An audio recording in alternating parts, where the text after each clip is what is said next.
Semuanya, baik lagi bareng aku Aristia Faradisa. Bagi kalian yang baru datang ke channel aku, halo, salam kenal semuanya.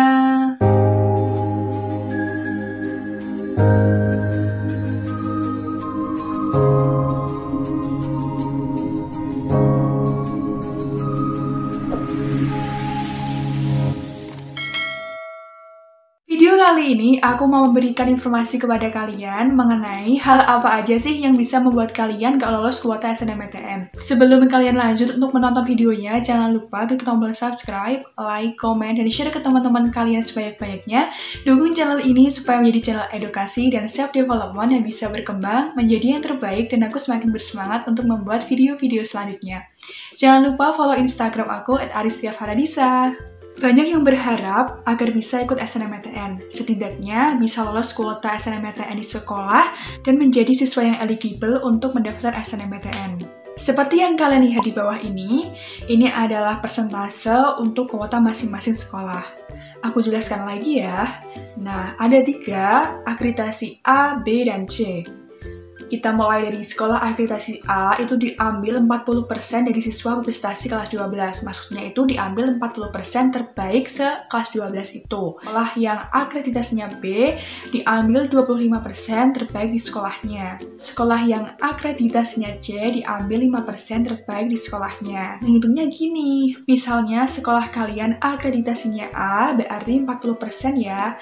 40% dari jumlah siswa seangkatan kalian. Misalnya ada 300 siswa, berarti 40% dari 300, sebanyak 120 siswa. Nah, misalnya nih, akreditasi sekolah kalian B, berarti 25% dari 300. Berarti yang lolos hanya 75 siswa. Jika sekolah kalian akreditasinya C, berarti 5% dari 300, sama dengan 15 siswa. Jadi, kalian bisa ngira-ngira, bisa narjet, aku harus bisa lolos kuota SNMPTN di SMA aku. Aku harus termasuk 120 siswa terbaik, 75 siswa terbaik, 15 siswa terbaik, berapapun itu, sesuai dengan kuota sekolah kalian masing-masing, termasuk siswa yang eligible yang dapat kesempatan untuk mendaftar SNMPTN. Tadi baru lolos kuota terbaik sekolah. Seleksi selanjutnya, PTN mempunyai kuota masing-masing dan minimal 20%. Nah, misalnya kita ambil yang minimal dari yang tadi eligible misalnya 120 siswa, berarti 20% dari 120 sama dengan 24 siswa. Berarti hanya 24 siswa yang lolos SNMPTN, dan 24 siswa tersebut tersebar di berbagai jurusan. Jadi, yang lolos kuota SNMPTN itu belum tentu lolos SNMPTN. Dan inilah penyebab-penyebab yang bisa buat kalian gagal menjadi peserta SNMPTN. Pertama, nilai rapot kurang mumpuni. Maksudnya nilai rapot kalian itu belum mencapai ambang batas dan masih kalah dengan teman-teman kalian. Biasanya selisih 0, aja yang selisihnya kecil banget itu bisa menggeser posisi kalian. Jadi harus benar-benar dijaga dan ditingkatkan lagi mulai dari semester 1 sampai semester 5. Jangan puas dulu dengan nilai yang tinggi. Nilai itu harus bisa dipertahankan dan harus bisa ditingkatkan lebih dan lebih lagi. Jadi jangan mudah terlena, miris banget kan kalau kalian dapat lolos kuota SNMPTN itu yang peringkat yang agak-agak bawah, misalnya 120 terbaik, kalian peringkat 118, 119, 120. Usahakan kalau kalian lolos kuota SNMPTN itu di 100 besar, 50 besar, bahkan bisa di 10 besar. Itu keren banget sih. Gak mudah untuk menjadi siswa yang terbaik di sekolah. Kriteria SNMPTN semakin diperketat, jaga-jaga di tahun 2022 dan seterusnya, kuota SNMPTN itu semakin berkurang, dan rumor yang SNMPTN akan dihapuskan itu bisa benar-benar terjadi. Penyebab yang kedua yaitu sekolah tidak menyelesaikan PDSS. Nah, ini faktor yang bikin gregetan banget. Siswanya udah siap, nilai rapotnya udah siap, dan segala halnya tuh udah siap, tapi sekolah tidak menyelesaikan PDSS. Bisa dibilang sekolah tersebut tidak memenuhi persyaratan SNMPTN. Akibatnya, siswanya nggak bisa ikut SNMPTN dong. Tolong banget ini bagi kalian untuk sering-sering tanya, sering-sering cek, dan konfirmasi ke sekolah masing-masing apakah proses PDSS dan verifikasi ini udah selesai atau belum. Sebaik dan setinggi apapun prestasimu, jika sekolah kalian tidak memenuhi syarat pendaftaran, sama aja akhirnya tidak bisa mengikuti SNMPTN. Penyebab yang ketiga ada di nama mapel utama untuk SNMPTN. Nah, ada apa nih dengan nama mapel ini? Dalam pemeringatan SNMPTN, kualifikasi ada di mapel-mapel utama ini. Jurusan IPA, mapel matematika, fisika, kimia, biologi, bahasa Inggris, dan bahasa Indonesia. Jurusan IPS, matematika, sosiologi, ekonomi, geografi, bahasa Indonesia, dan bahasa Inggris. Jurusan bahasa ada matematika, bahasa Indonesia, bahasa Inggris, sastra Indonesia, antropologi, dan salah satu bahasa asing.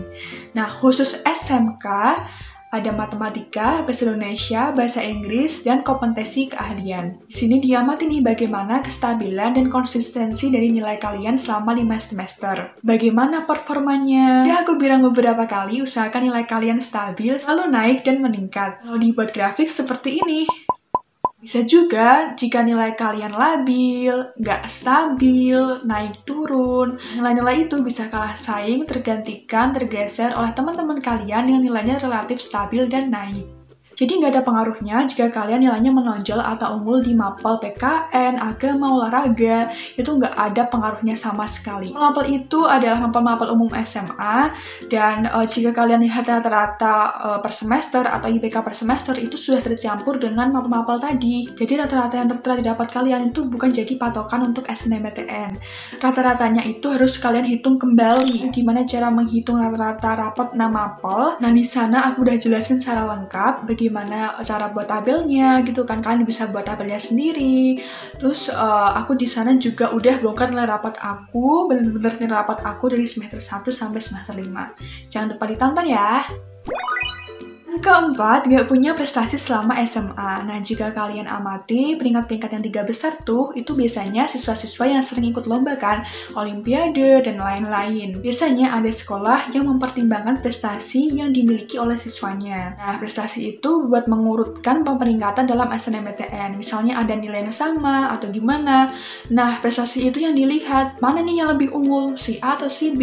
Jadi, usahakan saat SMA itu jangan mengandalkan rapot aja. Gini, nilai rapot juga harus dijaga, dan tapi prestasi juga harus tetap dikejar. Harus aktif dan sering ikut perlombaan. Usahakan juga bisa menjadi juara. Kamu punya piagam dan relevan dengan jurusan yang kamu pilih, bisa kamu lampirkan tuh di SNMPTN. Tapi piagam bukan menjadi syarat wajib dalam SNMPTN. Piagam menjadi nilai plus dan pembeda diri kalian dengan peserta SNMPTN yang lain. Oh iya, aku juga udah buat videonya mengenai sertifikat-sertifikat yang bisa dilampirkan untuk mendaftar SNMPTN. Habis ini ditonton ya. Penyebab yang kelima, kurang persiapan sejak awal. Banyak banget siswa yang keteteran dan baru sadar saat kelas 12. Akibat terlalu membiarkan, menyepelekan, atau terlalu santai. Aja jika dapat nilai jelek gitu kan, jika remedi juga ya udahlah biarin gitu, remedi ya remedi, dapat nilai jelek ya udah, nggak ada sedih-sedihnya. Tahu-taunya pas kelas 12 nggak masuk peringkat SNMPTN, baru sadar, duh, kenapa ya aku nggak persiapan dari kelas 10? Kecewa dengan dirinya sendiri, nyesel kenapa sih nggak lolos kuota SNMPTN?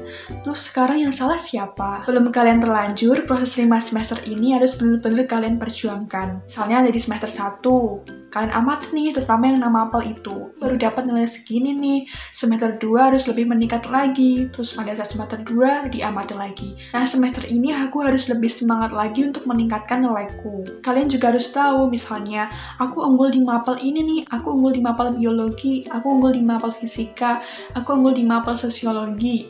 Nah, itu bisa jadi patokan kalian nanti untuk SNMPTN. Mapel itu bisa menjadi senjata kalian untuk SNMPTN. Udah aku bilang kan, di video analisis rapot SNMPTN, kalian harus mempunyai minimal 2 mapel yang bisa kalian jadikan senjata untuk SNMPTN.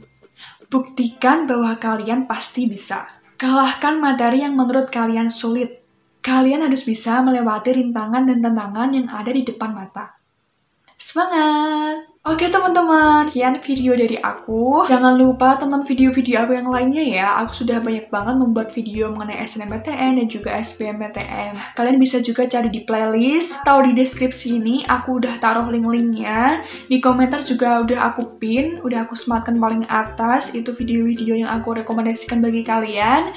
Nah, sebelum meninggalkan video ini, jangan lupa klik tombol subscribe-nya, like, komen, dan share ke teman-teman kalian sebanyak-banyaknya. Dukung channel ini supaya menjadi channel edukasi dan self-development yang bisa berkembang menjadi yang terbaik, dan aku semakin bersemangat untuk membuat video-video selanjutnya. Oke, sampai jumpa di video selanjutnya. Dadah!